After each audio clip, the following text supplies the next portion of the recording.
ป๊อปมาลิกโซดาป๊อป ตำนานปูหนีบอีปีนะคะทุกคนพี่ยุของน้องเกียวนั่นเองค่ะทุกคนค่ะ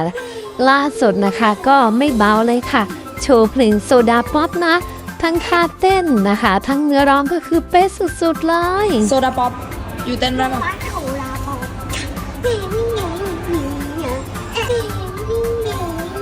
นี่พี่จะไปดูกัน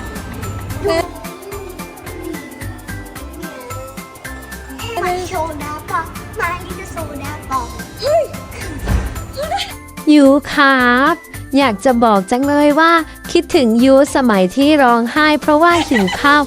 ภาพยังติดตาอยู่เลยนะความน่ารักที่ใส่ชุดแบบว่าสีสันแล้วมาเต้นเพลงนะคะแล้วก็มีท่าพูนหนีบปีอีกค่ะทุกคนคือตอนนี้พี่ยูของเราโตขึ้นแล้วก็หล่อ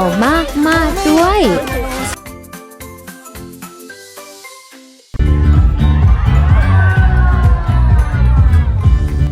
เมื่อวานนะคะน้องเกลดาราสาวนะคะดาราสาว3 ขวบเนี่ยก็ควงแขนคุณแม่ชมไปเปิดป๊อปมาร์ทสาขาไอคอนสยามนะคะซึ่งโมเมนต์น่ารักก็คือเยอะมากๆเยอะมากๆจริงๆนะคะทุกคนค่ะวันนี้นะคะก็ขอมาเก็บตกความน่ารักของน้องเกลกันค่ะ กล่องจุ่มมันเต็มทุกช่อง กล่องจุ่มเต็มทุกช่อง คือมันเต็มทุกช่องแบบมันยังไม่มีบท เริ่มต้นจากโมเมนต์บนเวทีนะคะที่น่ารักน่าดูสุดๆเลยนะซึ่งดาราสาวของเรานะรู้สึกว่าจะถูกอกถูกใจมัลลี่สุดๆไปเลยนะคะตอนนี้ก็ได้ขึ้นชื่อแล้วนะคะว่ามัลลี่เพื่อนเกลค่ะทุกคน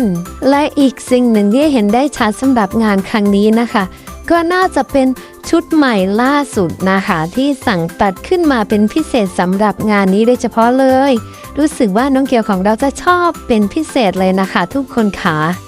อยู่บนเวทีนะคะดาราสาวของพี่ๆก็คือทำหน้าที่ Special Guest ได้อย่างดีเยี่ยมเลยนะคะทุกคนค่ะตอบคำถามพิธีกรและก็เชิญชวนนะคะให้พี่ๆมาเที่ยวป๊อปมาร์ทที่ไอคอนสยามได้แบบว่าทำหน้าที่ได้ดีที่สุดเลยล่ะค่ะทุกคนแม้จะมีบางจังหวะนะคะที่เหมือนเจเคลของเรานะคะจะง่วงนะคะแล้วก็มีหาวนอนไปหลายครั้งอยู่นะคะแต่โดยรวมแล้วก็คือปฏิบัติหน้าที่ได้อย่างดีเยี่ยมเลยล่ะค่ะ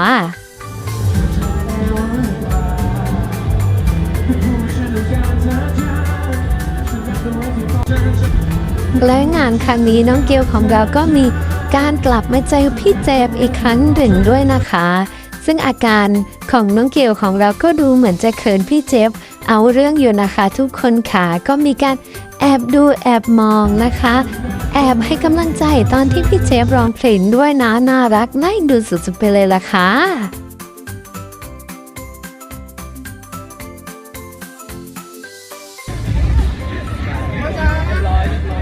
เดี๋ยวครับมองตรงกลางเลยลูกเสร็จครับ สำหรับงานวันนี้นะคะคุณแม่ชมนะก็คือสวยมากๆนะคะหน้าเด็กสุดๆเลยในส่วนของน้องเกลของเรานะคะก็ไม่ต้องพูดถึงค่ะน่ารักนะขวัญใจพี่ๆ FC พี่เลี้ยงออนไลน์อยู่แล้วล่ะค่ะและงานสำคัญนะคะน้องเกลออกงานทุกครั้งนะคะก็จะมีกำลังใจดีๆนะคะทุกคนพี่สายพี่ยุก็ตามไปให้กำลังใจนะคะทุกคนค่ะและขาดไม่ได้เลยนะคะก็คือพี่ไอเพื่อนเกลนะคะกับมอดเพื่อนเกลนะก็คือตามไปดูแลแบบว่าชิดขอบเวทีเลยล่ะค่ะ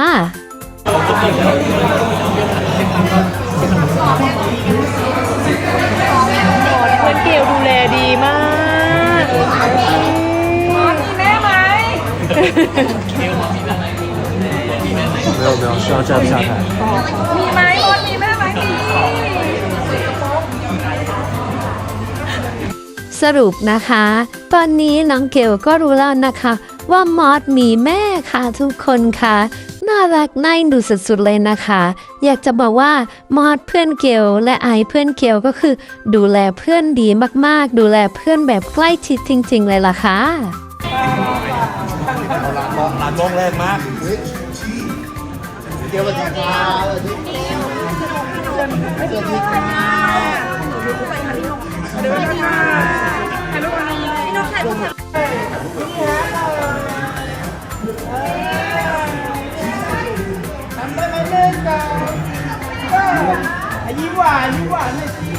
ปิดท้ายคลิปนี้ด้วยความน่ารักของน้องเกียวแบบยาวไปเลยนะคะทุกคน